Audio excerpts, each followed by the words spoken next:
Hello friends, my name is Lalit Soni and you are watching Target MPPSC 2024 by the PCS. In this episode, we'll be talking about important aspects of art and culture of Madhya Pradesh. We'll talk about dances, we'll talk about some events which are popular over there, we'll talk about heritage, etc. So let's start without wasting further time. Okay, so we'll first start with the dances of Madhya Pradesh. Herein, we'll be talking about certain folk dances and the tribal dances. First start with the Matki dance. Matki dance is a folk dance. When we are talking about these folk dances, these are performed on special occasions. When we are talking about like marriages or any kind of function is there, you can perform this dance, but they have significance attached to a particular event like Janmashtami, Navratri or any particular festival. Okay, when we are talking about this Matki dance is performed mostly by women, and this is performed on the events of Navratri and Janmashtami. Otherwise also on weddings etc. it is performed, but it is important on Navratri and the Janmashtami. As I told you, it is done by women and it is also known as Ada and Khada Nach. Ada and Khada Nach. In this particular dance, what woman does is they will balance these earthen pot or matki on their head and then they will dance. Okay, so here you can say dancer balances the earthen pot like matki on their heads while dancing gracefully to the rhythmic beats. It is prominent in the Malwa region. Okay, we have already discussed about the events like wedding and other celebrations. Now moving further, next is your Karma dance. When we are talking about this Karma dance is a tribal dance. It is done on the Karma festival, and wherein a particular deity, that is Karma Devta, is being worshipped at that point of time.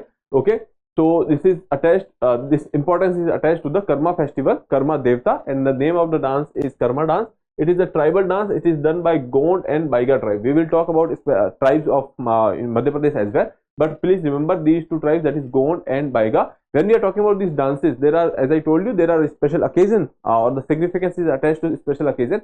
Similarly, when we are talking about the tribal dances, there are special significance which is attached to the tribes. Okay, so please remember that for the Gond and Baiga, this is performed. So dancers here form circle and perform synchronized movement to accompaniment of the traditional instruments like dhol and mandar. Okay, other than that, these instruments, there are other instruments like thumki, pairi, thalla, jhumki, etc., on which they will be performing. Okay, so this is the picture of this particular dance here. Okay, name is important, that is Karma dance, and you can say tribes, that is Gond and Baiga is important. The deity, that is Karma Devta, is important here. Okay, now moving further, next is your Baredi dance. When we are talking about this Baredi dance, the origin is basically traced to Lord Krishna. Okay, so that is why it is important. Baredi dance is performed by the dancers of Ahir community of Madhya Pradesh. Now dancers here, they are adorned with the colorful attires. Okay, sway to the melodious tunes of traditional music instruments like sehnai and dholak. Now these instruments also are important in some dances. The dance is believed to have originated by Lord Krishna or the Krishna, who belongs to a particular community of cowherds. Okay, Gwalas basically. It is performed every year just the day after the Diwali festival, and it is performed for nearly 15 days. Okay, from the Amavasya, that Diwali is on the Amavasya, and till the next Purnima they will be performing this dance, that is Baredi dance. Okay, now moving further, and this Baredi dance is done by the Ahir community, so please remember that as well. Now next is Phoolpatti. Okay, Phoolpatti, by name it is clear that on the attire etc. there will be some kind of flowers or something like that will be attached to it. So when we are talking about this Phoolpatti dance, there will be an attire on which artificial flowers etc. will be used on that attire, and it is a traditional folk dance, and it is performed by the Kanjar tribe of Madhya Pradesh. And here they will it will be characterized by the vibrant costumes adorned with the artificial flowers, that is called Phoolpatti, which we have already talked about. Now since it is related with the Phoolpatti, here you can say it is basically performed on the harvest festivals. Okay, after your cropping seasons, there will be this harvest festivals. Okay, and on which it will be you can say celebrated. Okay, and the dance is displayed on the time of festival of Holi, because when we are talking about this harvest, Holi is the time, or this is the time where most of the harvests are taking place. So that is why this is important. The Phoolpatti dance performance is restricted to the unmarried girls. Okay, here we have seen that the Matki dance is performed by the women. Here when we are talking about this Phoolpatti dance, it is restricted for the, or you can say this is performed only by the unmarried girls. Okay, so that is done.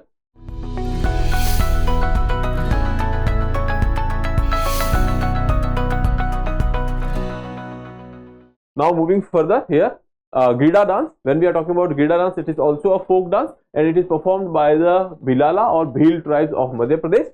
Dancers form the circle and dance to the rhythmic beats of the traditional musical instruments like dhol and manjira. Okay, these are instruments which are used in Grida dance, and the theme will be related to nature and the daily routine, you can say, chores of the life.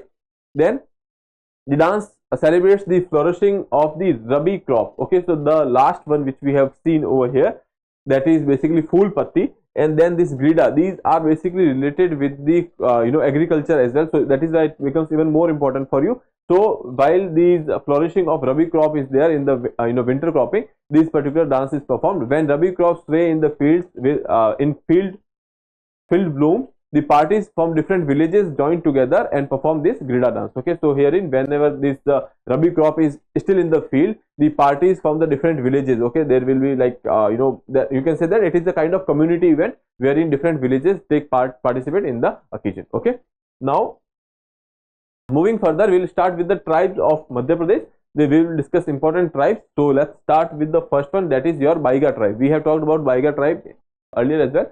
The Baiga means the sorcerers. Okay, is one of the PVTGs, particularly vulnerable tribal groups. So it is even more important when we are talking about these PVTGs. There are 75 PVTGs in India. Maximum are in Odisha.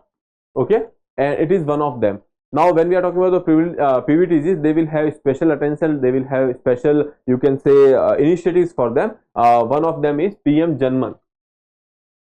This is a scheme for PVTGs. Okay, so you can remember these things. Now coming back to the discussion, mainly they live in Chhattisgarh, Jharkhand, Bihar, Odisha, West Bengal, Madhya Pradesh and Uttar Pradesh. Traditionally the Baiga lived in the they are basically living a semi-nomadic life and practices slash and burn cultivation. Slash and burn cultivation is basically they will actually go for the cultivation in a particular area. Once that cropping or harvesting is done, they will burn the residue and they will move to some another place. Okay, slash and burn cultivation. Now they are mainly dependent on the minor forest produce for their livelihood. Bamboo is the primary resource. When we are talking about the forest produces, bamboo is the primary resource over here, and tattooing is an integral part of their culture. Okay, so that is there.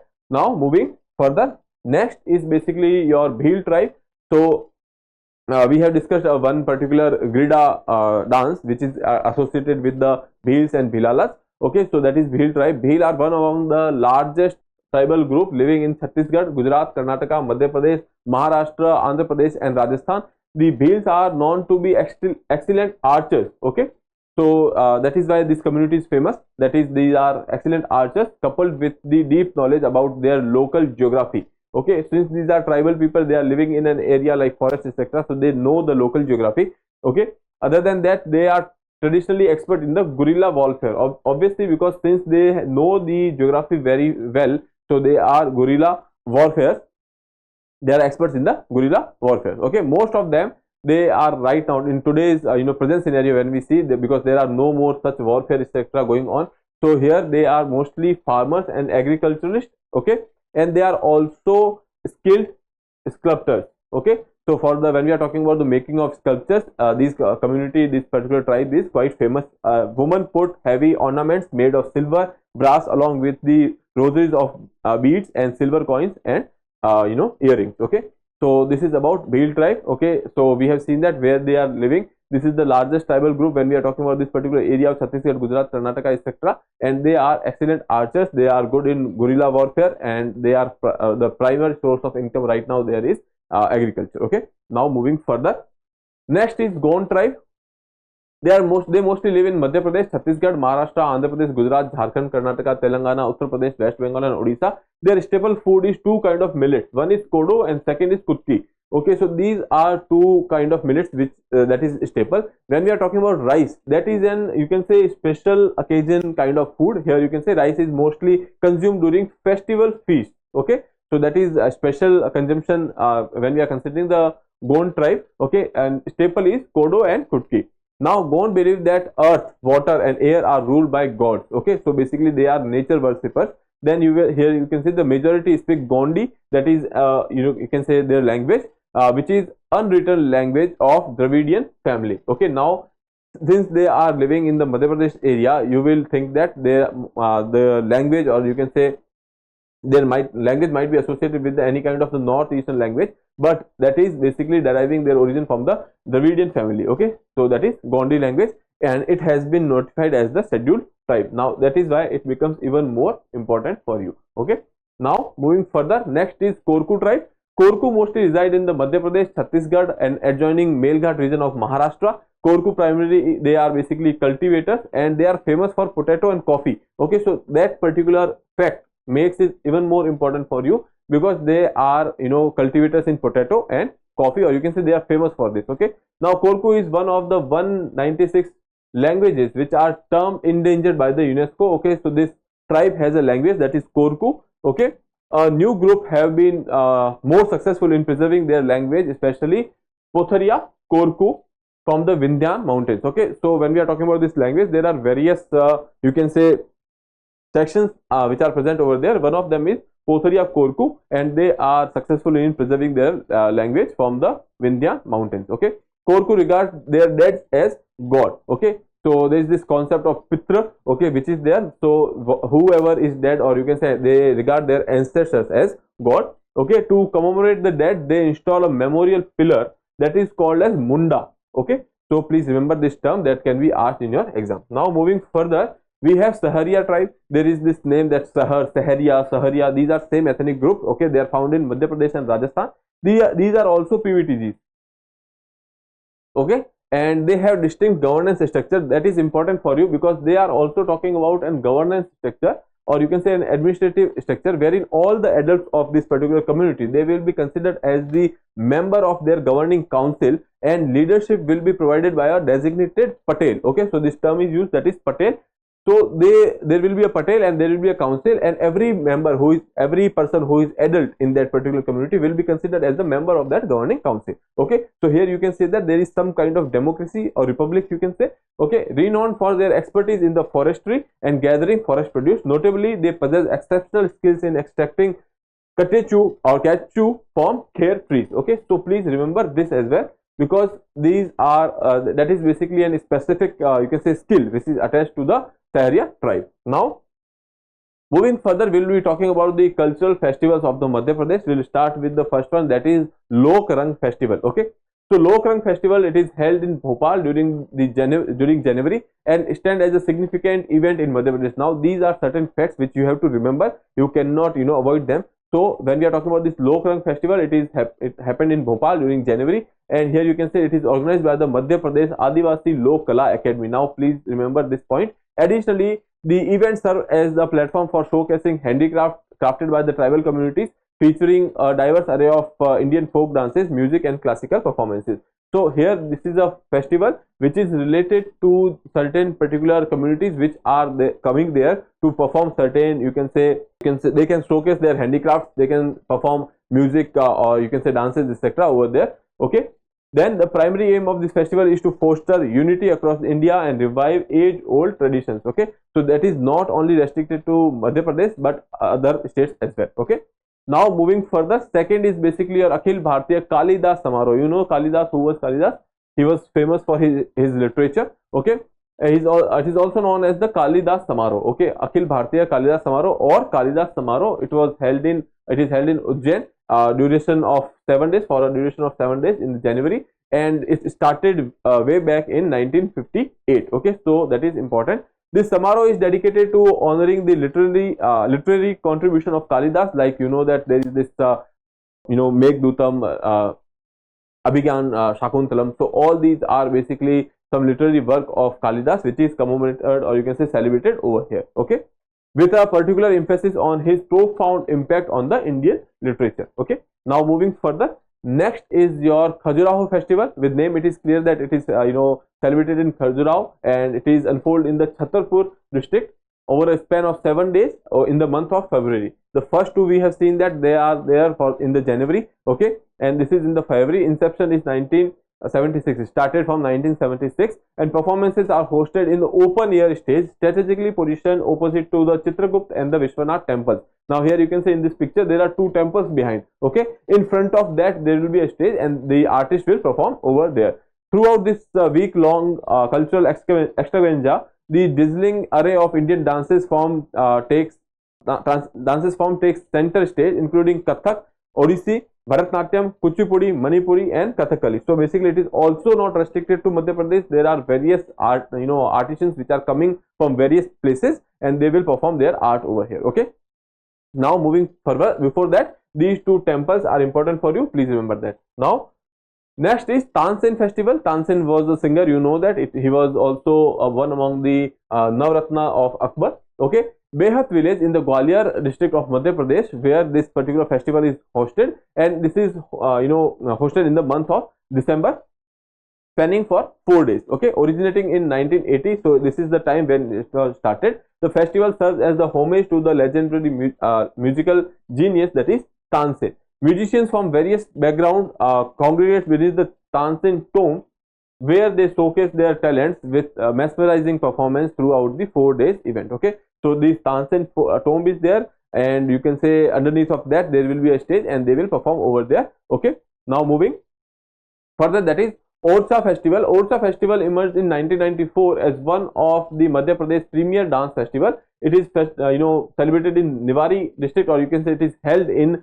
Niwari district of Madhya Pradesh, and organized by the Madhya Pradesh Tourism Board. Okay, so we have discussed this organizer over here, so please remember that as well, set against the stunning backdrop of the Sheesh Mahal complex in Orcha. Now this Sheesh Mahal complex, it is in Orcha, so please remember that as well. It is basically a dance festival of Madhya Pradesh. Okay, now moving further, we'll be talking about important sites of Madhya Pradesh, heritage sites of Madhya Pradesh. Okay, so let's start with the first one, that is your Gwalior Fort. It is damn important for you. Okay, here you can say that Gwalior Fort is a hill fort near Gwalior in Madhya Pradesh, and it is a hill fort. That is the first information over here. Second is it has existed at least in the 10th century. We are saying that at least 10th century we have the evidences. There are certain, you can say, evidences which says that it is even more older from the 6th of century. Okay, so here you can say it has existed as early as the beginning of the 6th century. There might have been chances that in 6th century some part of which have been in the existence, and then there were further expanded. Okay, so there are certain inscriptions and the monuments which says that it is from the 10th century, and there are certain evidence which says that it is from the 6th century as well. Okay, it has been held by many dynasties like Hunas, Gujar Pratihar, Kachchap Ghat, Tomar, Lodi, and Mughal. So that is having a very rich history when we are talking about this particular Gwalior Fort. Okay, so please remember that. Now moving further, next is your Bhojeshwar Mahadev temple. It is dedicated to Lord Shiva. Mostly the temple which has Ishwar behind that, that is dedicated to Lord Shiva. Okay, and again I'm saying mostly and not all of them. It is dedicated to Lord Shiva and boasts a massive linga carved out of single stone. Okay, and it is commissioned by the Raja Bhoj in 11th century. Raja Bhoj, he was a, you can say, Parmar dynasty patch. Raja Bhoj, you know that he was a ruler of Parmar dynasty. So it is quite important for you to remember the name, and he is known for his architectural treatise, that is Samrangan Sutradhar. Okay, so please remember this name, that is Samrangan Sutradhar. Now the temple's architecture follows the Bhumija style, that is a different style of architecture. Okay, and it is, you can say, the influenced by Dravidian architecture, but it is called as Bhumija style. Bhumija style characterized by the towering shikhar and ornate carvings and sculptures. Okay, so here you can say the shikhar over here is towered over here, and in the Dravidian style you will see that shikhars are mostly like this. Okay, so that is why it is said that it is influenced from the Dravidian style. Okay, also the main body of the temple and its shikhar have components influenced by the Dravidian style. Okay, so I hope that is clear. Now moving further, we have rock art sites in the Chambal Valley. You know that when we are talking about Chambal Valley is placed in Rajasthan, Madhya Pradesh, and UP. So there are certain rock cut architectures or rock art is present in the Madhya Pradesh as well. Okay, so that is about Chambal Valley. Here you can say that it hosts the world's largest concentration of rock art sites, showcasing scenes from various historical periods and civilizations spanning across Madhya Pradesh, Rajasthan, and Uttar Pradesh. Okay, so that is one thing. Then rock art in the basin included depictions of the hunting and gathering scenes created by the Mesolithic hunter-gatherers and those from the proto-historic and the later periods. Okay, so when we are talking about this rock cut art or the rock art forms, okay, here in the picture you can see that So these are basically from the, you can say, hunters and gatherers, or afterwards when we are talking about the Indus Valley, and then there is this Vedic period. All at that point of time, you might see that when the humans were living in the caves, etc., then they might have performed such arts over there. Okay, mostly they will be having a line diagrams like this. Okay, here you can say these are having a line diagram. Okay, and showcasing the body of a human, and there are small pictures of the animals as well, so that we can say that it is about your hunting and gathering, or the hunting scenes over here. Now there are other aspects to it, that is here you can say these rock arts flourished in the hilly regions of Vindhya, Satpura and Kaimur range. Then major rock art sites in the Chambal basin included Bhimlat Mahadev. Okay, Bhimlat Mahadev. Then there is this Chaturbhuj Nath Nala. Okay, Garadia Mahadev, Bukki Mata, Chatneshwar and Kanyadeha. Okay, so these are the areas which are important for the major rock art. Okay, now moving further, here you can see Burhanpur's Khuni Bhandara. It is an underground water management system kind of thing. Okay, it was made by Abdul Rahim Khan ne Khana. Okay, so basically he is also known as Rahim. Okay, he was part of Akbar's court. It was built using the Persian Kanat approach. Sorry. So it was built using the Persian Kanat approach, designed by the Persian geologist, that is Tabqutul Arz. Okay, so if you remember the name, that will be very important for you. During the Mughal era, technologies like Persian Kanats from Iran and the Iraq were imported to India and used for the public utilities. Okay, so that is there when we are talking about this particular technology, that is your Persian Kanat. Now in early 1900s, 8 set of these underground you can say conduits were excavated and traced, with the 6 of them remaining intact this day. Okay, so earlier we said that there were nearly 8 of them, now 6 are surviving as of now. Okay, the hint of red color in the mineral rich water gave it the name, that is Khuni or bloody. Okay, so I hope that is clear. Now moving further here, Gond memorials of Ramnagar. Okay, so when we are talking about this Gond memorials, it is basically a collection. Here you can see the reign formerly known as the Central Province, when we are talking about the area of this Madhya Pradesh, and you can say some part of Chhattisgarh, Maharashtra, etc. It was earlier known as Central Province. Okay, basically that present day states of Madhya Pradesh, Chhattisgarh, Maharashtra was historically called Gondwana. Okay, the home of the largest heterogeneous tribe of India, that is Gond tribe. We have already talked about Gond tribe. Now the clusters of monuments include Moti Mahal, Rai Bhagat Ki Koti, Suraj Mandir, then Begum Mahal and Dandal Mahal. So these are the names which you can remember. This is in the area of, or you can say this is part of the collection of your Gond memorial of the Ramnagar. Okay, now then we have Jhansi Fort. Jhansi Fort, you know that it is an important fort. It was built by Raja Bir Singh Judev. Okay, so it was the time 1606 to 1627 was his time, and during his time he has built this particular fort of Orcha on a rocky hill called Bangra in the Bangra in the town of Balwant Nagar, presently known as Jhansi. Okay, the fort has 10 gates. There are various darwazas or the gates which are there. Okay, there is Khandero gate, then Datia Darwaza is there, Unnao gate is there, Jharna gate is there, Lakshmi gate is there, Sagar gate is there, Orcha gate, Sanyar gate, Chand gate. All these are the gates which are present in the Jhansi fort. Okay, among the places of interest within the main gate or the fort area, there are this Karak Bijli Toop or the tank, Rani Jhansi garden, Shiv temple, and a mazar of Gulam Ghaus Khan, Motibai and the Khuda Bakhsh. Okay, so these are certain facts about the Jhansi fort. So that is all about today's discussion. We'll see you in the next episode. Till then, have a good day. Thank you and prepare well. Dear viewers, अपने exam की तैयारी को और बेहतर करने के लिए हमारे चैनल को लाइक, शेयर और सब्सक्राइब करना न भूलें।